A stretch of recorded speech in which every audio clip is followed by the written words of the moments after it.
So I don't know, man. Like, who else are they going to get there? Are Arsenal going to sign someone? I've seen that they were linked with Solanke, Isak. 65 million. They're not getting Isak, bro. You don't think they'll break the bank for it? They've already broken the bank for Declan Rice. No, I don't think they will, and I don't think he'll be that desperate to go. He's only young, and he's 24 or something. Yeah, but the point is, Arsenal need to get up front. Isak would drop Newcastle for Arsenal, surely. 1,000,000%.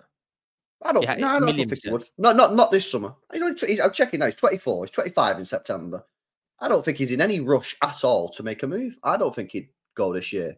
And by the way, how much money? Knowing that they're in the Champions League and Newcastle aren't in Europe, you don't think he'd move? Well, how much money do you have to? I'm Newcastle. Well, you're probably gonna have to put 120 million on the table. I'm rejecting it.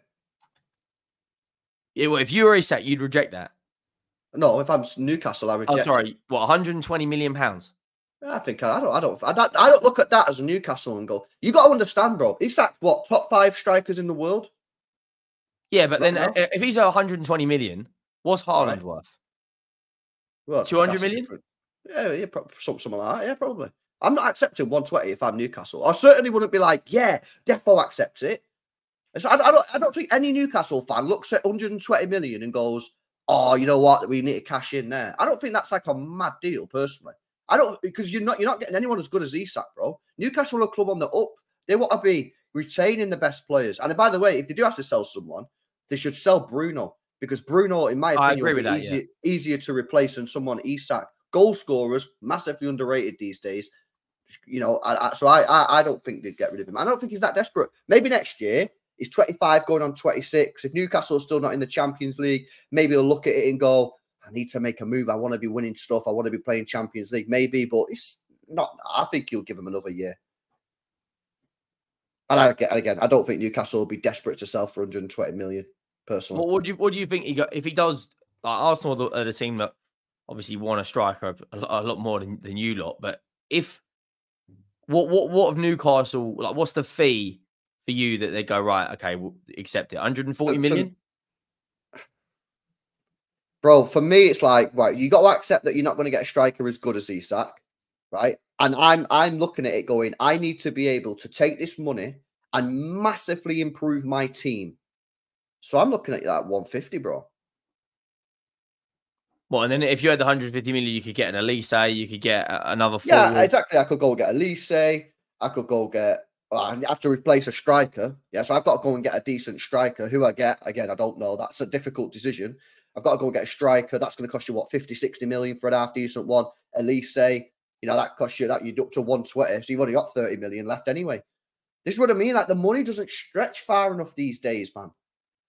Like, so I just don't think Newcastle will be that interested in selling him. No, I don't think Newcastle will be interested in selling him, even if the bid was 200 million. It's more about whether Isak is going to push for it. Do they want to have your club has this mantra, LB, of the player doesn't want to be here, we will let him go within reason. You're never going to sell him to Manchester United, but if a player doesn't want to be at the club, you'll try and find a solution. You did it with Ferran Torres, you did it with Sane as an example. So I think I think it's multi-layered in that regard.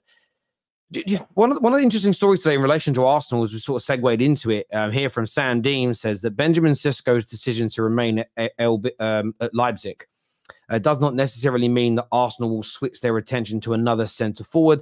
The club is also keen to strengthen in the wide positions and may now prioritise a winger instead of a traditional striker. There are obviously links to Joshua Zirkzee that have come out today for Arsenal, which I think were going to happen because they were linked before. Sky Sports have linked Man United to him. But could that be an alternative for Arsenal to maybe themselves go after an Elise or an Eze that are linked to the other clubs, because they're in a much better position than Spurs, Chelsea and Man United? And maybe if you can add extra goals from wide positions, you can keep the sort of Kai Havertz move up front and they'll still be okay. Because they don't need, or do you guys think they need an out-and-out prolific number 9 to take them to that next level? Or is it just more goals in general they need? Just more goals. They need someone else in that team who can get 14, 15 Premier League goals a season. Like everyone says about Haaland, he's the only one carrying them this season. We've Foden stepped up more than ever. De Bruyne, when he come back from injury, had a fantastic run. Doku's contributed, Rodri's contributed. With Arsenal right now, I think with I just think they need more goals, another forward, or another attacking midfielder maybe, because when like Martinelli dropped off this season, like his XG was very, very good, but I don't think over. I think he got 6 Premier League goals. Jesus didn't get that many either. Kai Havertz, I think he surprised a lot of people towards the end of the season. But I do think overall they need another forward who can get 15 Premier League goals, because when like the best teams in the world have someone they can lean on. Like Man City can lean on a Foden, can lean on a Haaland. Madrid can lean on a Vinny. Like other than a Saka in that Arsenal team, who can they lean on to get 15 Premier League goals? I know Odegaard and Martinelli did it 2 years ago, but they don't really have anyone else who's going to drag them through it. And like is it Joshua Zirkzee? I think he's at Bologna. I mean, that's another risk for me. I mean, only 1 year in Italy where he's done it again, but that's the market we're in. Like Rodrigo is a name that keeps being linked. I'm going to say this right now. Rodrigo is not going to leave Real Madrid for Arsenal. Facts. No chance. That is not happening. And you're talking, if we think Isak's 120 million, add 60 million to that. There's reports coming out. He's available for 90 million. Real Madrid are not going to sell a star boy. Nah, and he's come out and said he don't want to leave anyway. So he ain't going there. Yeah, that's not happening. Yeah, I agree. And that's the sort of player they've got to bring in if they want to win the title. Like, yeah, but Henry, you know what it is for me? Yeah, I think they're a bit confused now, because you know the way that Havertz ended the season really strong.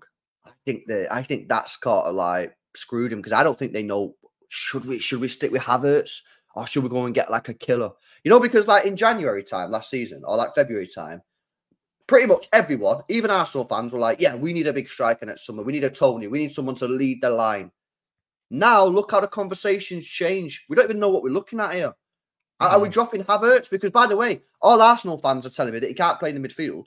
He's not good enough in the midfield. That's when they had the worst periods when Havertz played in the midfield. So what are we doing here? Are we dropping Havertz? But because of the way he ended, people are like, maybe we need to stick with Havertz. So then I think it's just kind of muddied the waters a little bit, to be honest with you, about what they need. They definitely need cover on the right for Saka, for when he's injured, and they also need someone there to push him.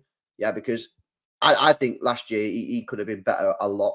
And I think he needs someone there to help push him up a level. I think he's too comfortable, is effectively what I'm saying. Decision needs to be made on Martinelli. Bad year last year. Is it a bad year? Can he get back good this year? Not just last year as well. It's the year before that. Yeah, where he had a bad year. No, he was good too. He was good in that first season. I thought he was as well. I thought he was. The season before that, he didn't have a great year. So when he got 15 Premier League goals, he was great. Okay. Hang on, not to get sorry. We'll go back to that in a minute. Not to get sorry, how old was he? How old was he then?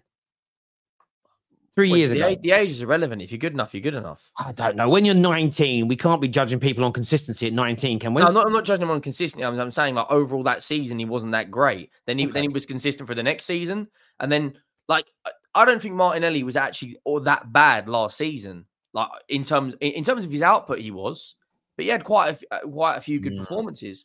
I just think Kai Havertz has kind of got him out of jail a little bit.